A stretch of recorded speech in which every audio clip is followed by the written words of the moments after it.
And welcome back to another video. In this video I'm going to show you how to breed Senegal Bichir. So if you haven't seen a Senegal Bichir before, that is what that is there. They look kind of like an eel dinosaur thing. I think one of their common names is dinosaur eel, which is kind of weird.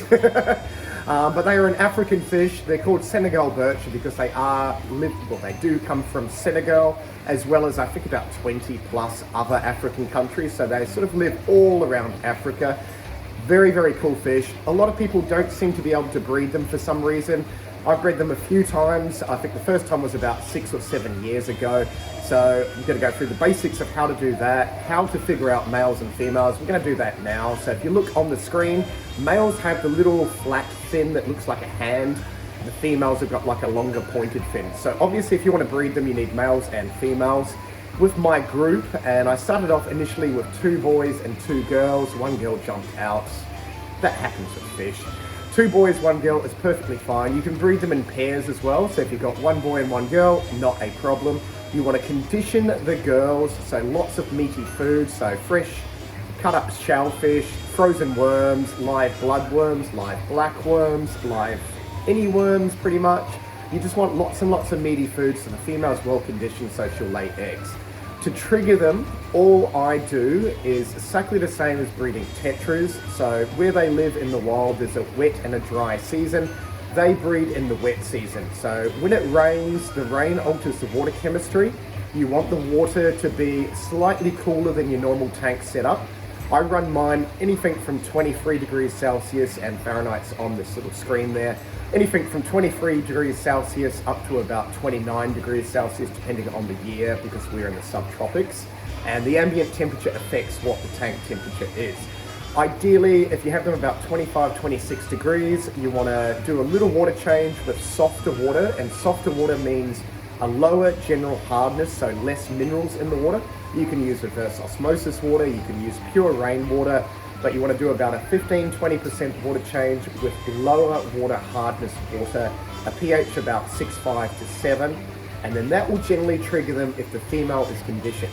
When they're triggered and they want to breed, as you see on the screen, the males will chase the females around. They will nudge them with their little head. That's nudging there. They will nudge them with their head because they want to breed. The way that these breed, these are spawners. The way that these fish breed is they are sort of open water spawners. They will follow each other around. The female will want to lay eggs by pushing through moss or plants or a spawning mop. If you haven't seen a spawning mop, it's just like fake plants technically in your tank. The female will push through, the male will follow.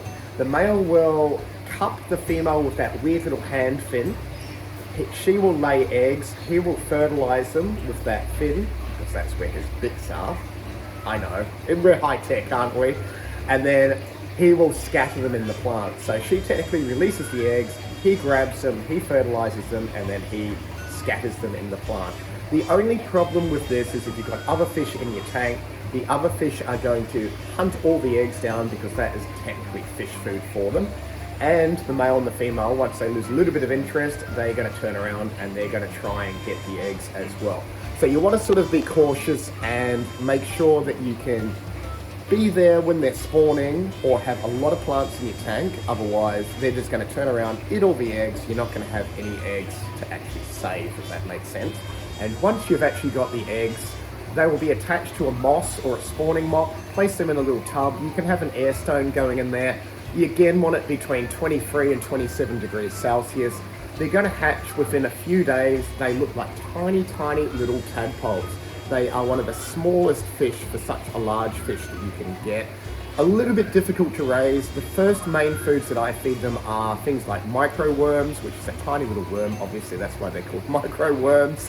And then baby brine shrimp. So newly hatched brine shrimp is a perfectly suitable food for them. They will just be big enough to eat it as they hatch, but microworms are a little bit easier if you can source microworms. Once they've eaten those foods for a couple of weeks, they'll start to look kind of like Bichir. And once they're that sort of size, you can feed them things like black worms and then bulk them up from there. If you do keep them together, much like breeding other fish and salamanders like axolotls and that, certain ones will grow faster than others. They will eat each other. So if you have them all together, expect to lose quite a few little ones to the bigger ones. And once they get to a certain size, they're pretty much the same as any other fish that's growing up. So we just want to make sure they've got adequate food, adequate filtration, and away you go. Hopefully this video helped. If you've got any questions, comment down below. All the footage you see in this video is from fish I've bred myself. The adults I bred myself, I think like 5 or 6 years ago. Anyway, there'll be more videos to come. We will see you in the next one.